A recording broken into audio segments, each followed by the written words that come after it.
Ryan and Lila left the courthouse quietly, their hands intertwined. "I don't know how to feel," Ryan admitted, his voice heavy with emotion. "She's my mom, but what she did to you, to us, I can't forgive that."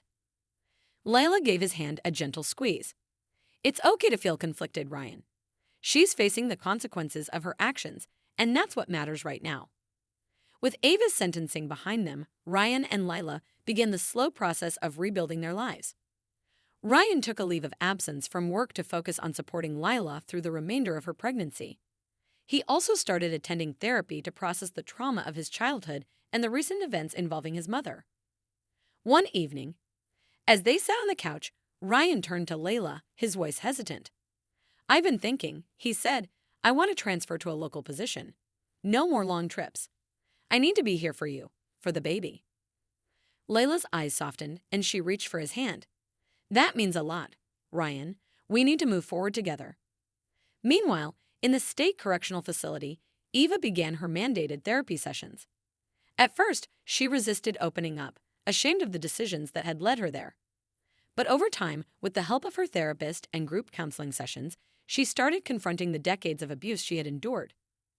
"I thought being perfect would protect me," Eva admitted during one session. "If the house was spotless, if dinner was on time, if I smiled enough, maybe he wouldn't hurt me. But perfection wasn't the answer. It was my prison." Her words resonated with other inmates, many of whom were also survivors of trauma. Slowly, Eva began to see a different path forward. As Lila's pregnancy progressed, she found new purpose in sharing her story. Her YouTube channel, once focused solely on cooking, had evolved into a platform for raising awareness about domestic violence. "Today, I'm not just sharing a recipe," she said in her first new video. "I'm sharing my journey. Domestic violence isn't always visible, but it leaves scars that run deep. If you're going through this, know that you're not alone and there's hope." The video went viral, with thousands of viewers sharing their own stories in the comments. Messages of gratitude poured in, and Lila's channel quickly became a safe space for survivors seeking support and solidarity. Months later, as Layla and Ryan welcomed their baby girl into the world, their home was filled with hope and new beginnings. The laughter of their child brought a sense of healing they hadn't thought possible. Eva, nearing the end of her sentence, wrote letters to both Layla and Ryan. In them, she expressed her deep remorse and her commitment to becoming a better person. By the time Eva completed her sentence, she had undergone a transfer, and her time in therapy had given her the tools to manage her anger and understand the harm she had caused. Upon her release, she began volunteering with organizations supporting domestic violence survivors, sharing her story to help others break the cycle of abuse. One evening, Layla and Ryan invited Eva over for dinner. The air was tentative but hopeful. Eva held her granddaughter for the first time, tears streaming down her face. "I'm sorry for everything," she said, her voice choking with emotion. "Thank you for giving me a chance to make things right." Lila nodded, her heart still guarded but open to healing. "We're trying to move forward. Let's take it one day at a time." The Carter family wasn't perfect, but they had learned to face their past and embrace the possibilities of a brighter future. Lila's channel continued to grow, becoming a beacon of hope for others. Eva found redemption in helping survivors like herself, and Ryan worked tirelessly to create a home filled with love and support. In the peaceful town of Willow Springs, the Carter family home stood as a testament to resilience and healing. It wasn't just a house anymore. It was a place where new memories were being built, free of the shadows of the past. Thank you for taking the time to read this story. If you found it inspiring or thought-provoking, please consider supporting us by liking this video to let us know you enjoyed the content. Share your thoughts, feedback, or personal stories in the comments. We love hearing from you. Don't forget to subscribe to the channel for more stories like this, where we explore resilience, family dynamics, and overcoming challenges. Your support means the world to us and helps us continue creating meaningful content. Together, let's build a community based on understanding, empathy, and hope.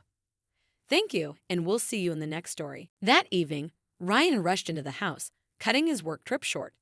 His face was pale, eyes wide with panic, as he took in the scene: the scattered furniture, the faint smell of burnt fabric, and Lila sitting silently on the couch. "Lila," he exclaimed, kneeling beside her. "What happened? Are you okay? Is the baby okay?" Lila's eyes filled with tears, and she struggled to speak. Your mother, she lost control, Ryan. She hurt me. Lila's voice trembled as she held up her bandaged arm. She burned me with the iron. Ryan's face twisted with disbelief. What? No, she wouldn't do that. She's strict, yes, but violent? That's not her. Lila's eyes filled with sorrow as she tried to explain. It's not just about today, Ryan. Your mom has been carrying years of anger and pain, things she never dealt with, what her father did to her. And now she's taking it out on me. Ryan sat back, stunned, his mind racing. I thought bringing her here would help her heal. I didn't know things had gotten this bad. Lila sighed softly, her voice gentle but firm. She needs help, Ryan, but she also needs to face the consequences of what she's done. The police investigation into Eva's actions soon revealed a deeper story, one that had been hidden for years. Medical records showed a long history of injuries, fractures, burns, and bruises, all attributed to accidents during her marriage to her late husband, James Carter. It became clear that Eva had endured years of abuse but had never spoken out. The detectives also uncovered a hidden journal among Eva's belongings, detailing years of suffering. April 15, 1998. Burned again today. He said dinner wasn't hot enough. I told the neighbors it was the stove. They believed me. July 22, 2005. I fell down the stairs, or at least that's what I'll say. The bruises are too obvious this time. Ryan sat in disbelief at the police station as he read through the journal. His hands shook as he flipped through the pages, each entry revealing a part of the story he had never known or perhaps never wanted to see. I'd always thought she was just strict, he murmured, his voice barely a whisper. I never realized how much she was hiding. Layla placed a hand on his shoulder, her tone gentle but firm. She's been holding all of this inside for years, Ryan. But that doesn't excuse what she did to us. The courtroom was packed with reporters, neighbors, and advocates for domestic violence survivors. The case had drawn widespread attention, fueled by the shocking live stream, which had captured the horror of Eva's actions for the world to see. The live stream had captured Eva's attack on Lila in vivid detail.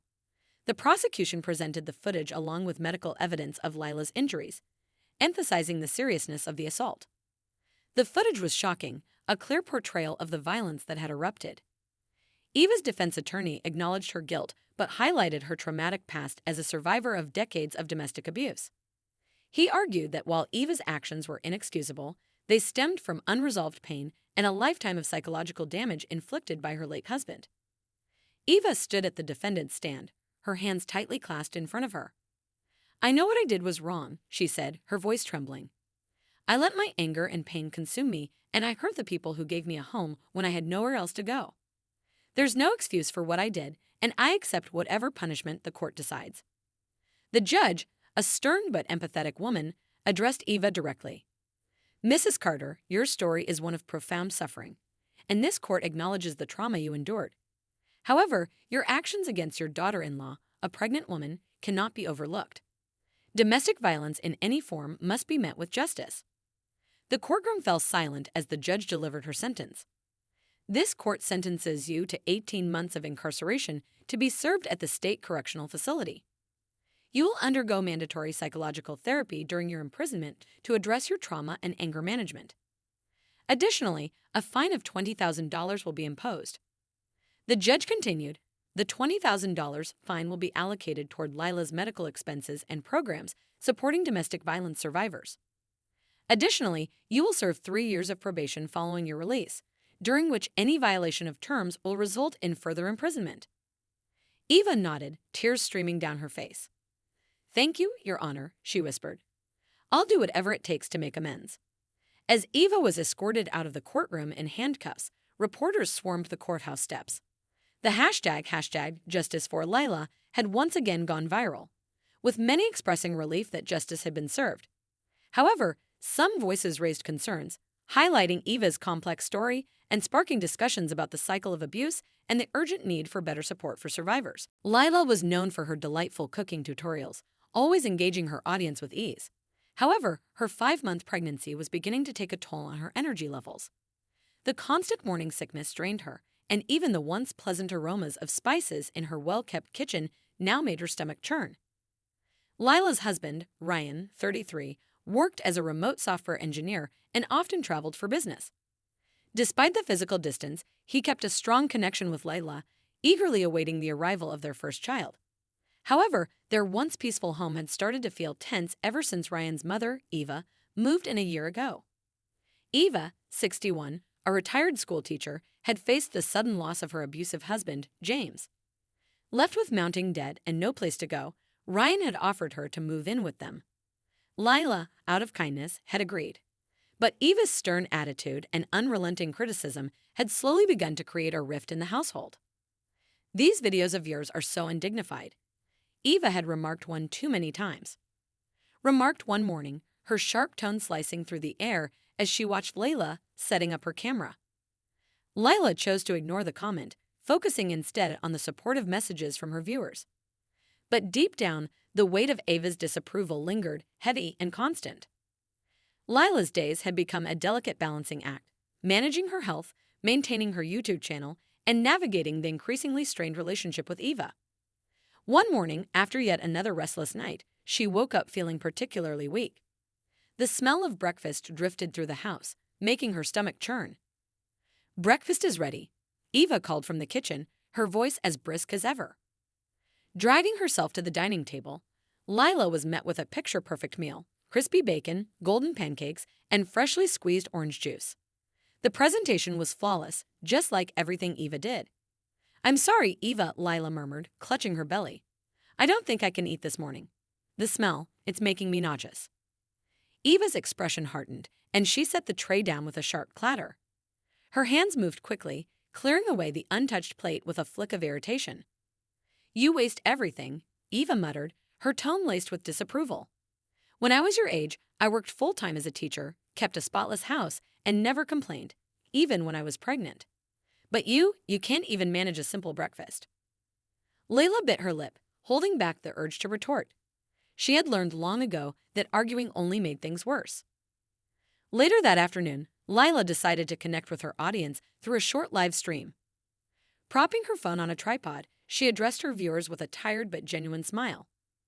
"Hi, everyone," she began, her voice warm despite her exhaustion. "I just wanted to let you know that I'm not feeling well today, so there won't be a new recipe video.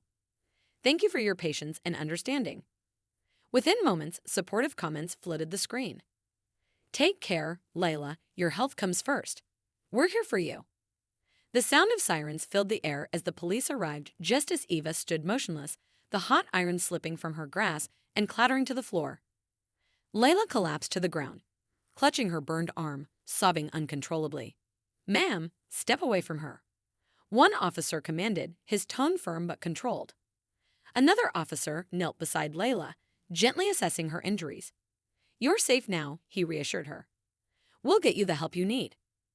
As the paramedics tended to Layla, the police escorted Eva out of the house in handcuffs.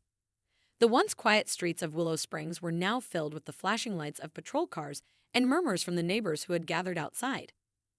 Lila sat on the living room couch, her arm carefully bandaged by the paramedics. Though the burn wasn't severe, the pain was sharp and her body trembled from the shock. One of the paramedics checked her vitals and gently assured her, "Your baby seems unharmed, but we recommend getting you to the hospital for further examination."